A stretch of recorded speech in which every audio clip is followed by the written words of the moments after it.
So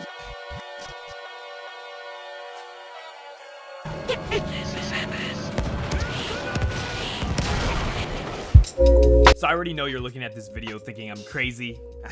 Understandable.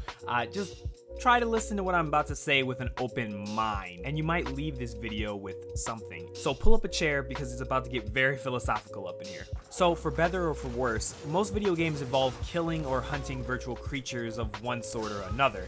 Good shit. While these days there are a lot of games that don't have fighting enemies to the death as part of one of their core mechanics, shooting, stabbing games are still some of the most popular kinds.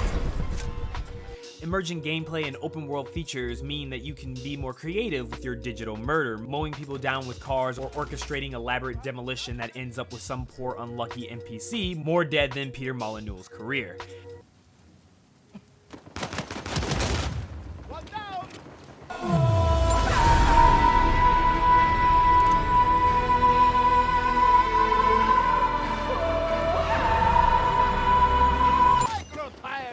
I think most of us have at one point felt a little bit bad about killing an in-game character.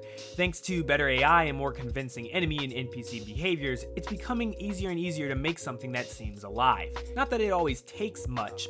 Heck, most people were super attached to their Tamagotchis back in the 90s, and that was all just a few dots on a primitive watch LCD. But just for a second, if you could entertain me, what if we went from a game's AI seeming alive to a game's AI being alive? Could game AI become so good that at some point it actually becomes wrong to kill them in the game?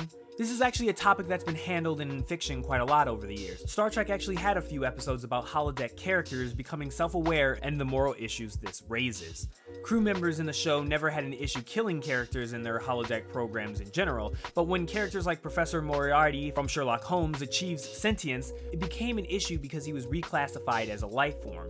That sort of human level and beyond AI is something that is referred to as a strong AI, which is hard to define but basically put an intelligence on par of what we generally consider personhood. The book on this sort of thing is far from written down and the definitions are shifting all the time, but it should give you a ballpark idea of the class of smarts that we're talking about. So how far are we away from achieving strong AI? Some think it will be this century, especially believers in a technological singularity who think that the tipping point is somewhere between 2040 and 2050.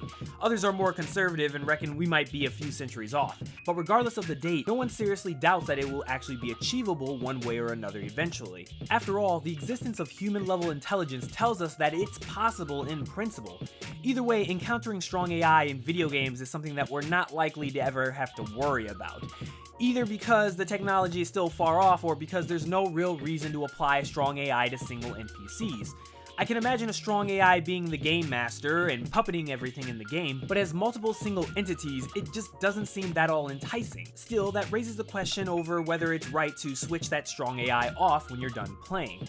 Don't get too comfortable though, because everyone seems to forget that life and the mortality of killing doesn't just apply to the smartest creatures on the planet. There's a whole animal kingdom here on Earth, from simple single-celled organisms to complex multicellular animals. Creating AI that have human-level intelligence may be far off, but what about something as smart as a roach or a mouse? That, on the other hand, could be a reality much sooner than we think. For those that's seen it, remember that scene in Starship Troopers where the kid stomped on the cockroaches? Did the sight of those insects being squashed make you somewhat uncomfortable? Even today, the debate on whether killing insects is ethical or a moral problem is far from settled.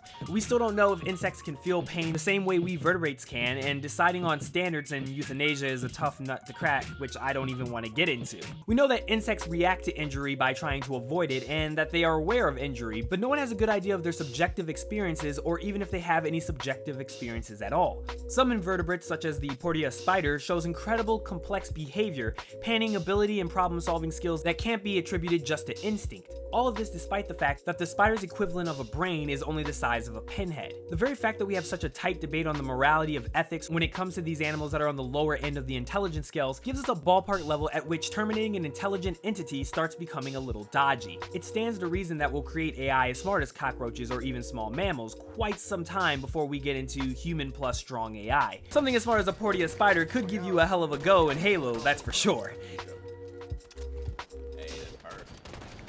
Believe it or not, there may come a day that game developers may legally not implement AIs over a certain level of intelligence because it would become morally wrong. Our simulated world may become so real that we start to have the responsibilities of creator gods in relations to them. Now, if you don't think this is a problem at all or you think it's completely ludicrous, well, consider this for 1 second. The philosopher Nick Bostrom's simulated argument is a very compelling set of logical arguments that, if you accept the basic premise, strongly suggest that we ourselves are simulated beings living in a simulated universe. His argument is too long to detail here, but you should definitely check it out when you have some free time. If it is true that we are exactly the sort of strong AI that I've talked about before, it could be a moral problem for whoever is running the simulation to end us, at least from our point of view.